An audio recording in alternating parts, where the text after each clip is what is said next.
પણ જેવી તારી કમાણી બંધ થશે, તારી કાયા જર્જરિત થઈ જશે, તારું શરીર શક્તિ વગરનું થઈ જશે.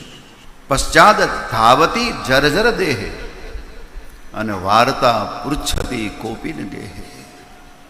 પછી ઘરમાં તારી સાથે કોઈ વાત કરવા રાજી નહીં, તારી સાથે કોઈ વાત નહીં કરે. આવી જ્યારે અવસ્થા આવે ને ત્યારે બધા ઘરના, તમને કાંઈ ખબર ન પડે, બેસો, હા કહેવાની ઈચ્છા થાય, ખબર નહોતી પડતી એટલે જ તમને મોટા કર્યા ને, તમને કાંઈ ખબર ન પડે, છાના મના બેસો.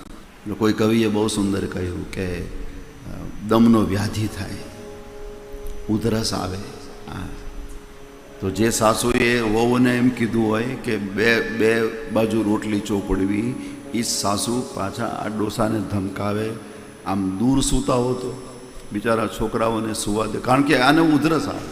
પછી દાદાનો ખાટલો ગાય બાંધવાની જગ્યાએ જાય, પછી તૂટેલી ખાટલી, એના ઉપર ગોદડી ફાટલી, નીચે પાણીની માટલી, બાજુમાં દવાની બાટલી, આ અંત સમયે માણસની સંપત્તિ આટલી.